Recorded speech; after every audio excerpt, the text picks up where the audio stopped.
status of knowledge. Remember, we are now doing the knowledge part of the integral yoga. Earlier, 300 pages have already gone. Earlier we have done the karma yoga part. Okay? Sacrifice and all that. Whatever you are doing, you have to do is a sacrifice for the Lord. Now it is the status of knowledge. The last chapter was the object of knowledge. What is the object of knowledge? So, I will read the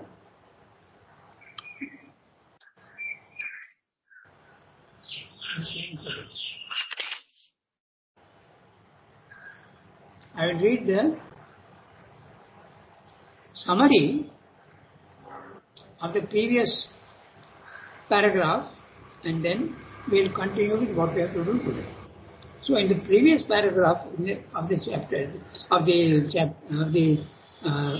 chapter, yes, this then is the integral knowledge. Okay? So, what is it? So, wait, one minute. Yeah, correct.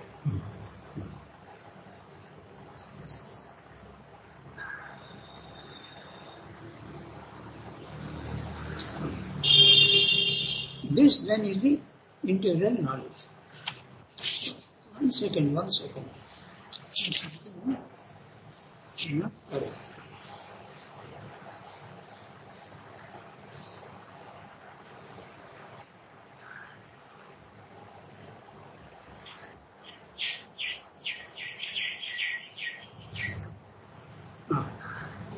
I am reading the summary of what we have to read today so that we have an idea of what is in. The last chapter discussed the object of knowledge in Jnana Yoga.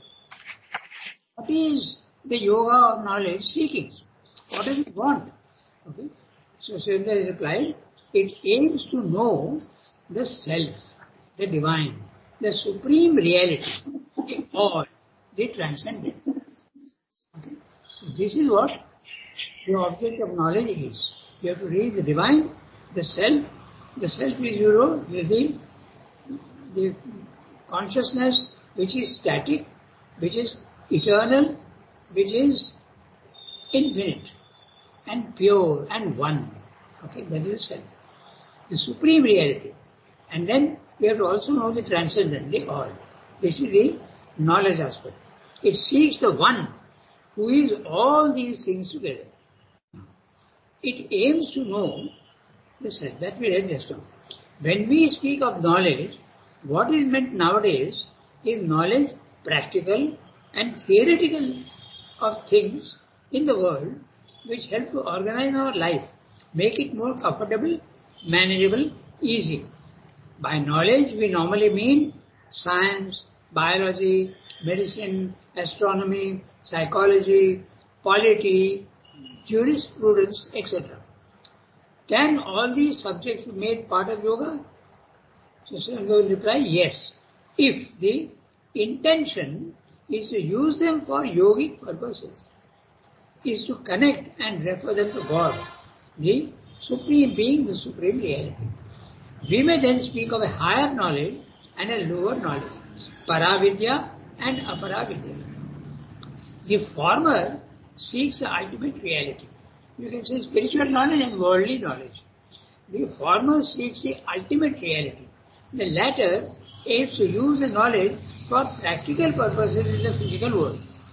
Science, medicine, all these things, they are using it for practical purposes in the physical world.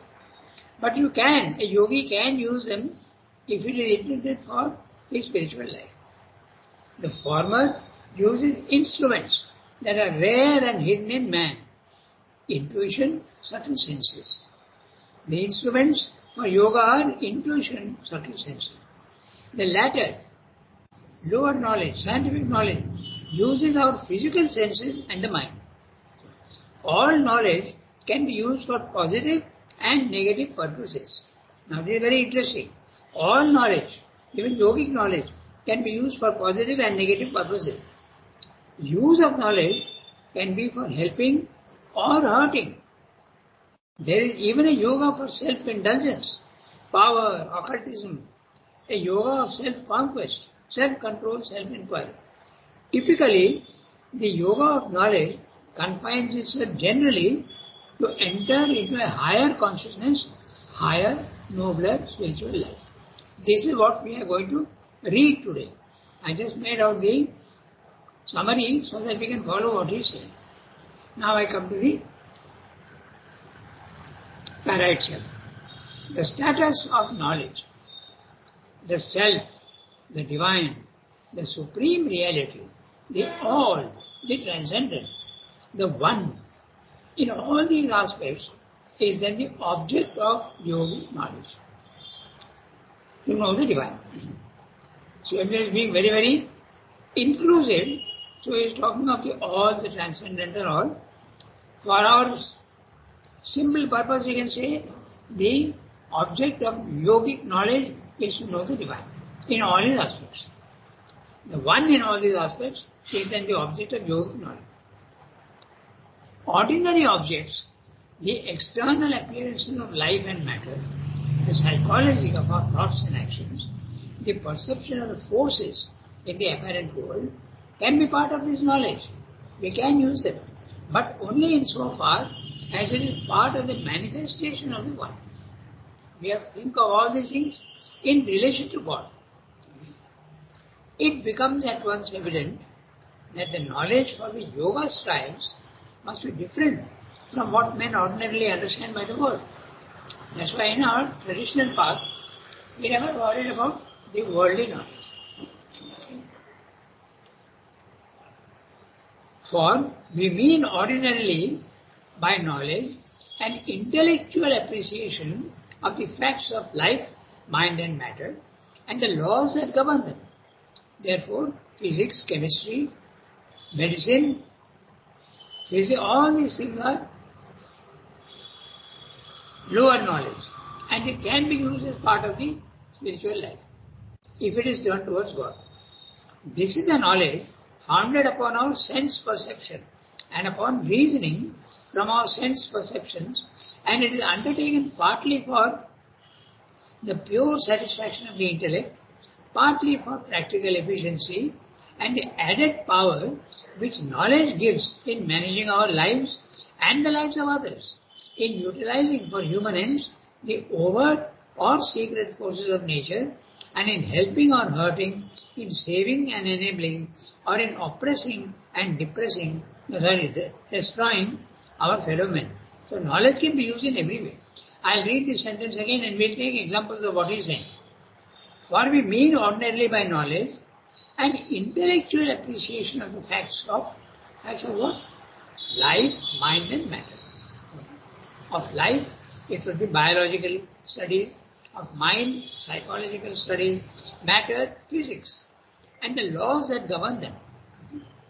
This is a knowledge founded upon our sense perceptions and upon reasoning from our sense perceptions. Very good example is the sun rising in the east. Our sense is saying it is rising in the east, the sun is going up. But reason comes in and says that's not correct. Okay? It is this earth that is spinning round and the sun is static. So this reasoning also is important for ordinary knowledge. And it is undertaken partly for the pure satisfaction of the intellect. Now, which is this pure satisfaction of the intellect? Take mathematics, for instance. Okay? Mathematics, you have solved a problem, it gives you satisfaction. Okay? The pure satisfaction of the intellect. Or philosophy. Or even theoretical physics. Okay? It gives you satisfaction that, with this I can explain many phenomena that happen in the cosmos. Okay? There is a branch now of astronomy and all, which is theoretical physics. Okay? Not practical physics, theoretical physics. Our Chandrasekhar, Indian, won Nobel Prize for theoretical physics. Okay? So there is pure satisfaction of the intellect. Partly for practical efficiency and the added power which knowledge gives in managing our lives and the lives of others. So, managing our lives, medicine, okay, then all the other things also which are there, we use all these things, cars and motorcycles and mobiles, all these we are added power which knowledge gives in managing our lives and the lives of others. In utilizing for human ends the overt or secret forces of nature. The overt forces, very easy to understand. We are using wind to convert into electricity. The overt. Or we are damming a river to use the energy stored behind the dam. Okay? Or secret forces of nature. Secret forces of nature, mobiles, TVs, all these waves which are there, we are now utilizing for our benefit of mankind. And in helping or hurting, okay? Now that's interesting. What is helping and hurting? Take for instance the dynamite. The discovery of dynamite was by a gentleman called Nobel, and he instituted the Nobel Prize. So dynamite can be used, gunpowder also can be used, the gun also can be used for human ends in helping or hurting. It depends on the consciousness of man. Even a knife, okay, can be used for helping or hurting, in saving and ennobling, or in oppressing and destroying our fellow men. So knowledge is something that can be used in every way. It's a double-edged sword. Yoga indeed is commensurate with all life and can include all these subjects and objects. So yoga can, it need not reject the ordinary knowledge. It need not reject.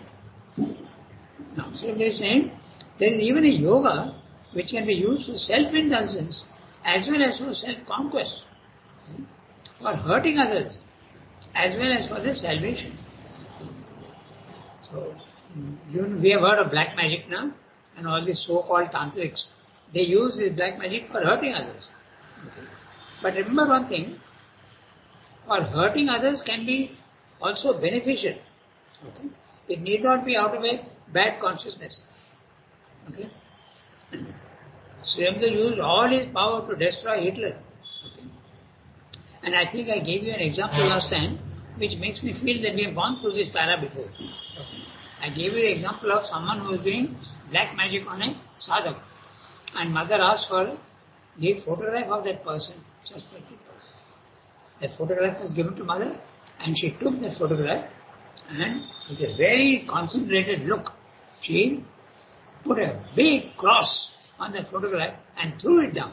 So, this is, you are destroying someone, okay? You are hurting someone so that he is not hurting anybody else. Okay? So, hurting can be positive as well as negative. Okay? You can destroy, destruction can be positive also, as well as others for the salvation. But all life includes not only, not even mainly, life as a humanity now leads it.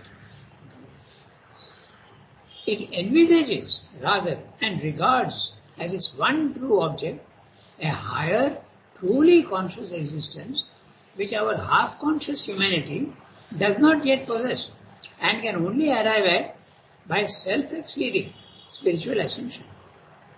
What is meant by self-exceeding? You go beyond your body, life and mind. The consciousness of the soul gets beyond the body-mind life. When you are identified with your body-mind life, you are stuck at that level, level 1. But when you self-exceed, you go to level 2. Okay? You go beyond the modes of nature. Okay? It is this greater consciousness and higher existence which is a peculiar and appropriate object of yoga discipline. So, higher knowledge, we have to greater consciousness and higher existence, which is a peculiar and appropriate object of yogic discipline. Now, this word peculiar is, there are two meanings. One is a negative meaning and one is a positive meaning. The negative meaning is odd, out of the ordinary. Okay? He is a peculiar fellow, you can say. But there is also a positive sense, unique and particular. Okay? That is a good sense. So simply using it in the good sense here. An appropriate object of yogic discipline. I have already read the summary of this paragraph earlier, so we go on to the next one. This greater consciousness. Someone has to read. Yes, Sangeeta, we had already done that. Exactly. This paragraph. Yeah, but Kiran told me that we have to redo it, so I went through it. Anyway, there's no harm in having done that. Now we read. No. Yes, of course. Archana, you can read. This greater consciousness.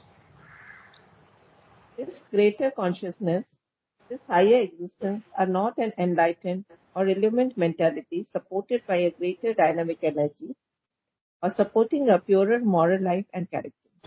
Their superiority to the ordinary human consciousness is not in degree but in kind and essence. There is a change not merely of the surface or instrumental manner of our being, but of its very foundation and dynamic principle. Yogic knowledge seeks to enter into a secret consciousness beyond mind which is only occultly here, concealed at the basis of all existence. For it is that consciousness alone that truly knows, and only by its possession can we possess God and rightly know the world and its real nature and secret forces. All this world, visible or sensible to us, and all too in it that is not visible, is merely the phenomenal expression of something beyond the mind and the senses.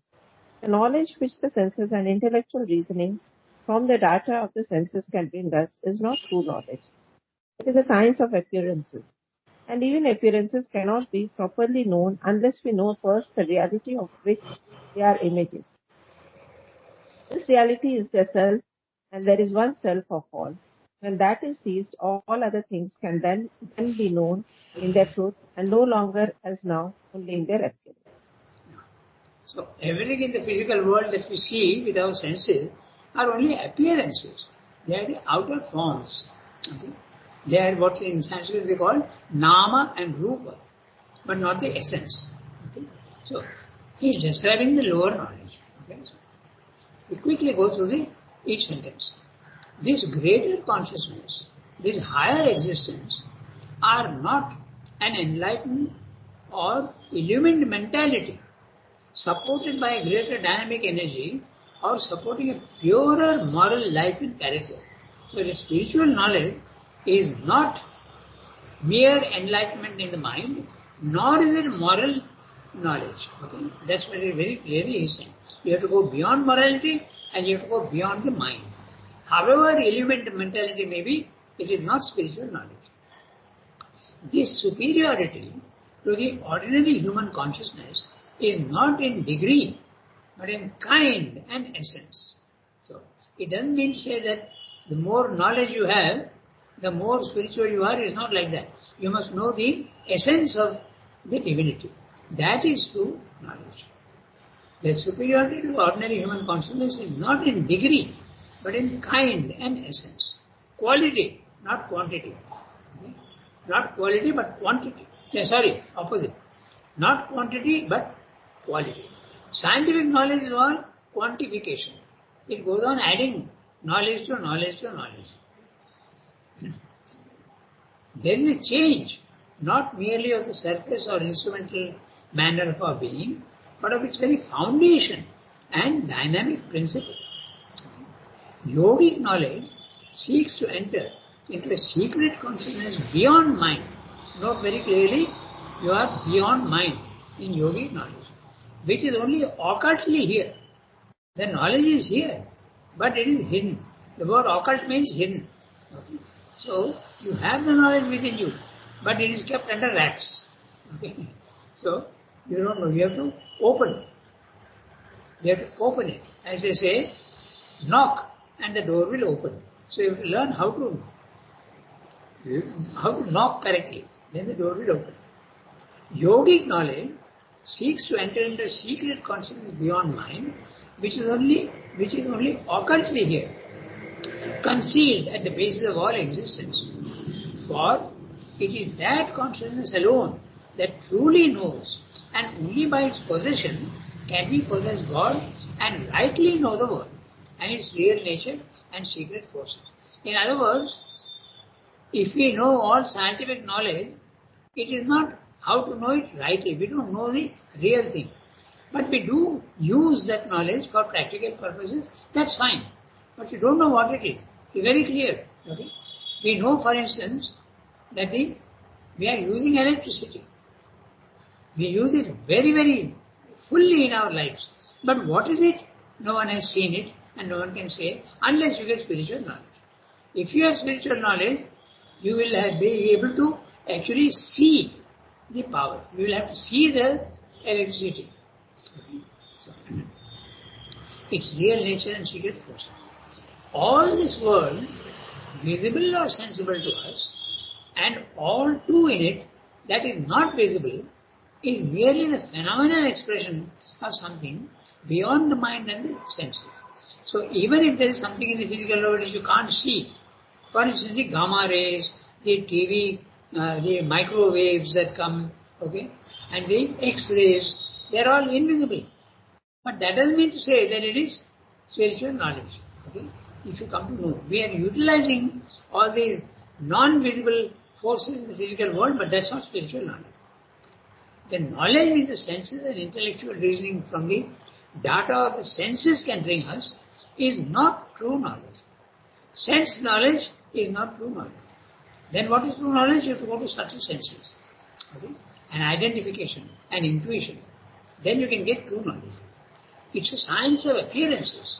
And even appearances cannot be properly known unless we know first the reality of which they are images.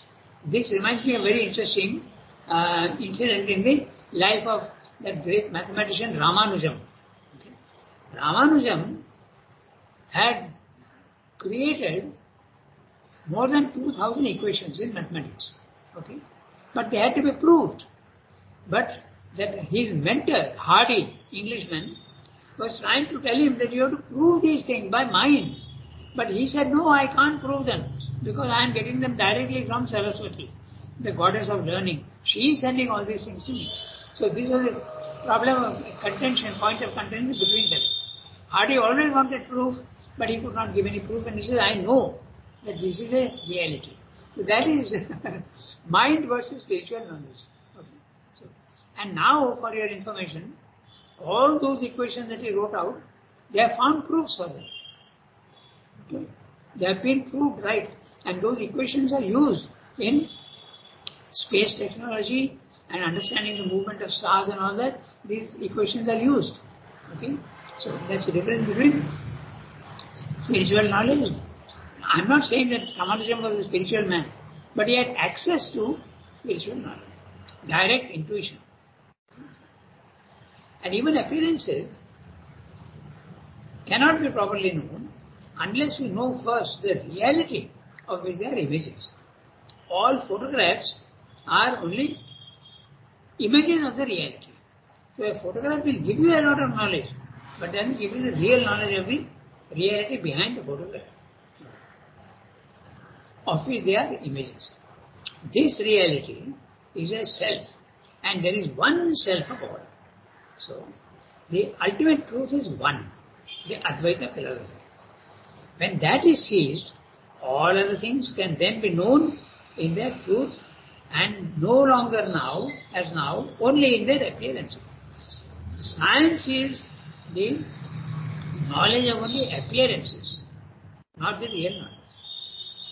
So that's the paragraph that he said. I will quickly read the summary of what he is saying here, then we go on to the next. What is this higher and greater consciousness? It's a mental consciousness, but highly purified and morally faultless. Is that it? He is asking. Is it a mental consciousness? The answer is very clearly no. The higher consciousness and life are not mental.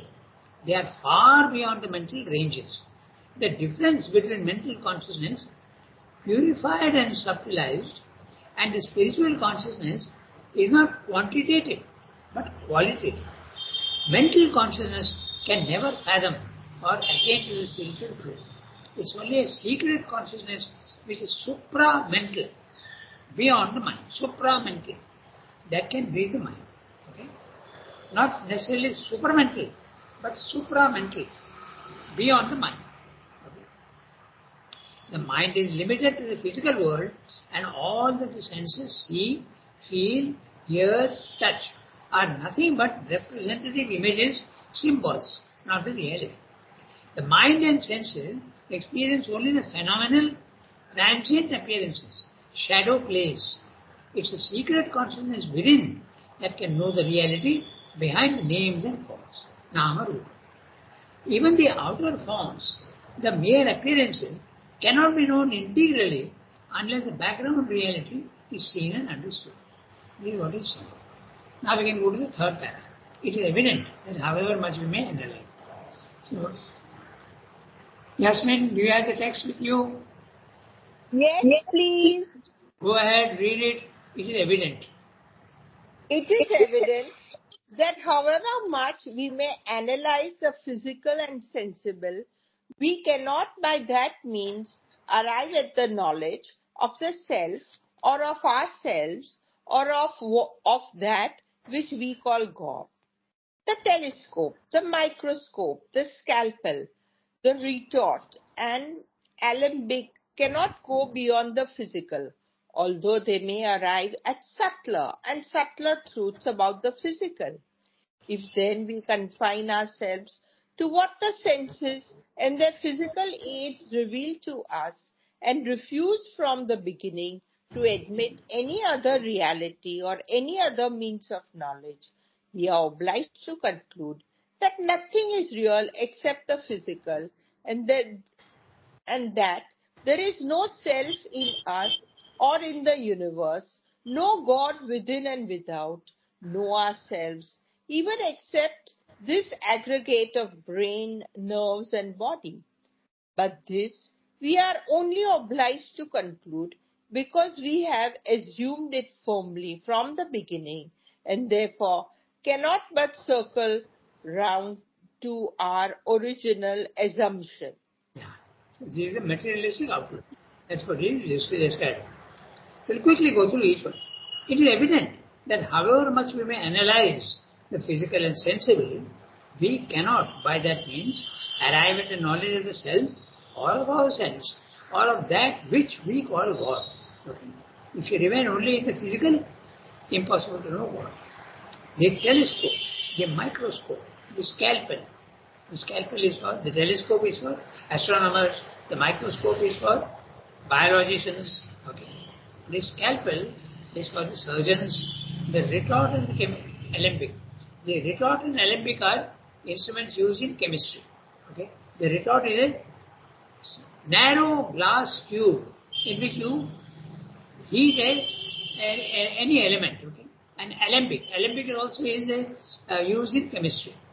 Cannot go beyond the physical, although they may arrive at subtler and subtler truths about the physical. So, subtler and subtler truths chemistry arrives. We come to know, for instance, that oxygen and hydrogen combined give you water. That's fine knowledge. Okay, it goes beyond the physical, but it's not spiritual knowledge. Although they may arrive at subtler and subtler truths about the physical. If then, in fact all mobiles and TV waves and radio waves, they are all physical, although invisible, but they are not spiritual knowledge. If then we confine ourselves to what the senses and the physical aids reveal to us and refuse from the beginning to admit any other reality or any other means of knowledge, we are obliged to conclude that nothing is real except the physical and that there is no self in us or in the universe, no God within or without, within us, individual, without in the cosmos, and no ourselves, even we don't exist, because our body is the only reality and it will die in 100 years or 110 years, whatever. Okay? So it's not the reality, except even this aggregate of brain, nerves and body. But this we are only obliged to conclude because we have assumed it firmly from the beginning. This is the mistake that many scientific materialists do. They begin from beginning. I can't see, therefore it doesn't exist. But this is the most stupid reasoning. Okay. Therefore, cannot but circle round to our original assumption. Original assumption, only the physical world exists. So, we have about 11-12 minutes. So we can read the next para also. If then there is a self. So, Jishnu, would you like to read? Yes, Ranga. Just Go give me a ahead. moment. If then there is a self.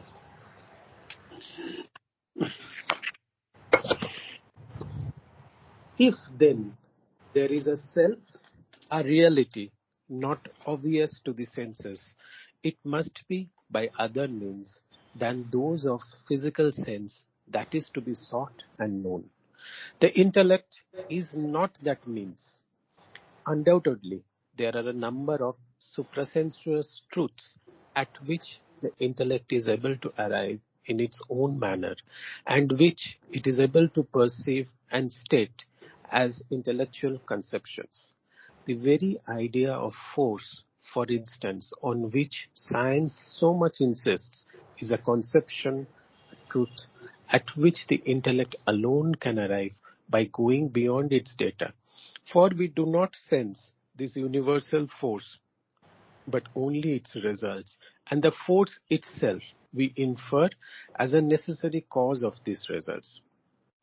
So also the intellect, by following a certain line of rigorous analysis, can arrive at the intellectual conception and the intellectual conviction of the self, and this conviction can be very real, very luminous, very potent at the beginning of other and greater things.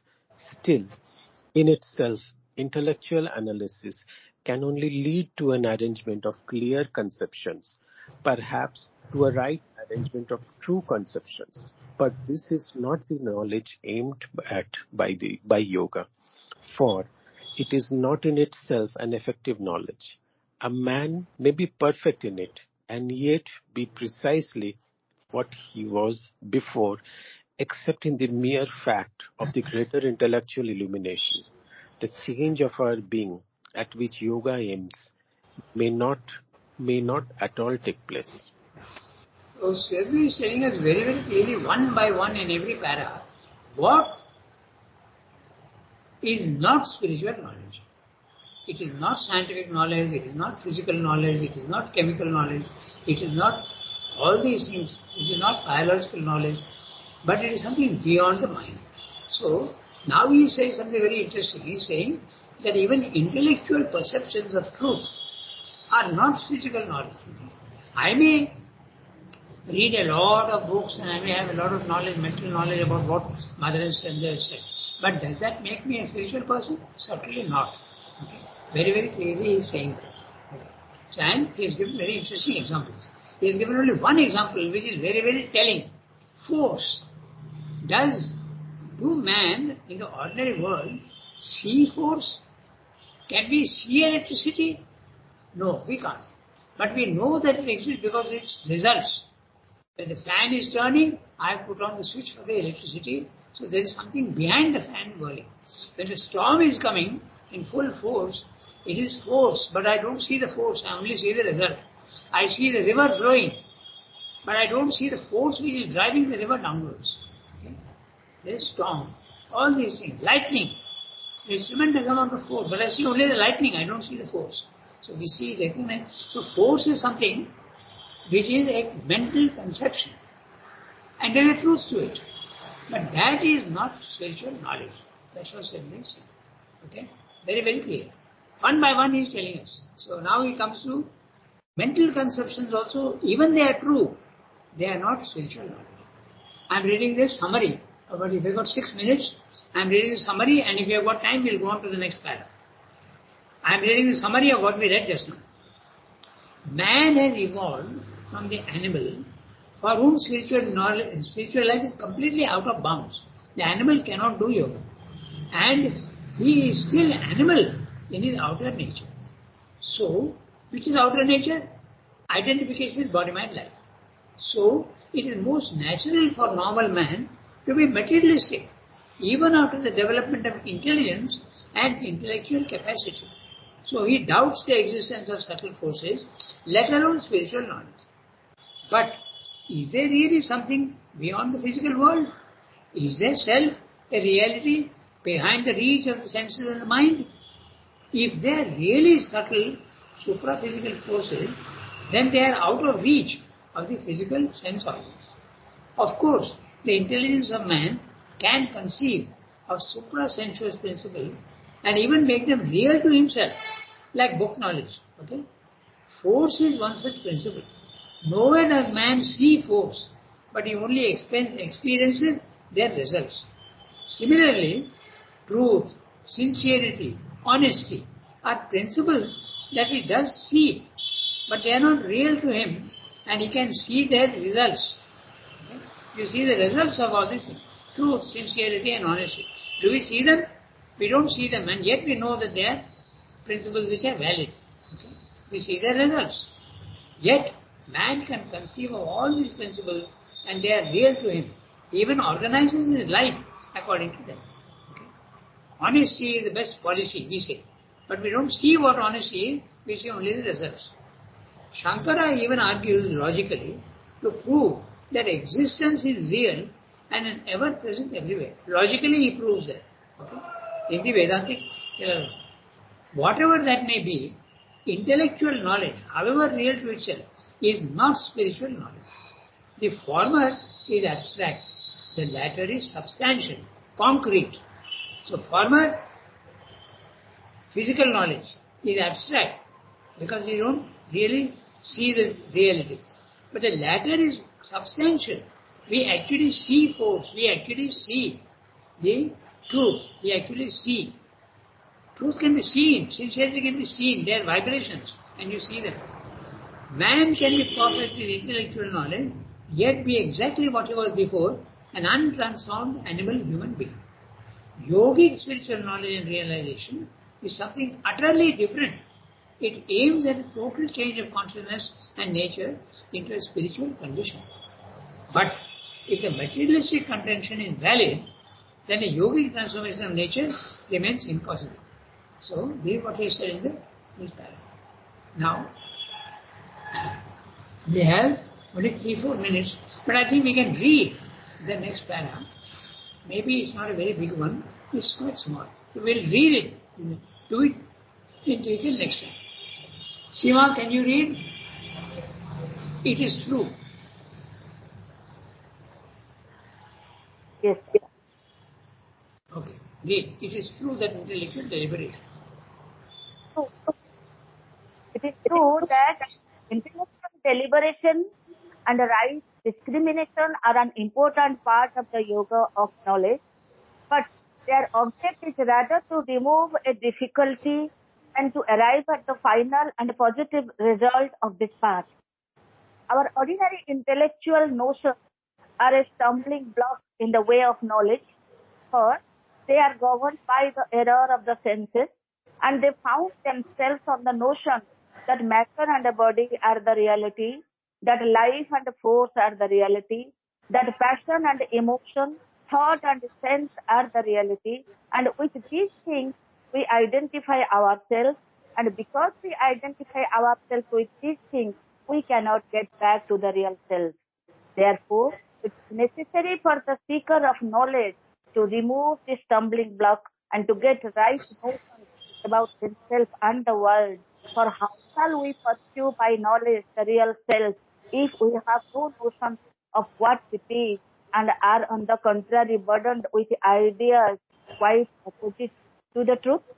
Therefore, right thought is a necessity preliminary, and once the state of right thought is established, free from sense error and desire and old association and intellectual prejudice, the understanding becomes purified and offers no serious obstacle to the further process of knowledge. Still, the right thought only becomes effective when in the purified understanding it is followed by other operations, by vision, by experience, by... Okay? So, this one we will read you next time. Page 302. It is true. So, this paragraph we'll do next time in detail. It is true. Okay. We have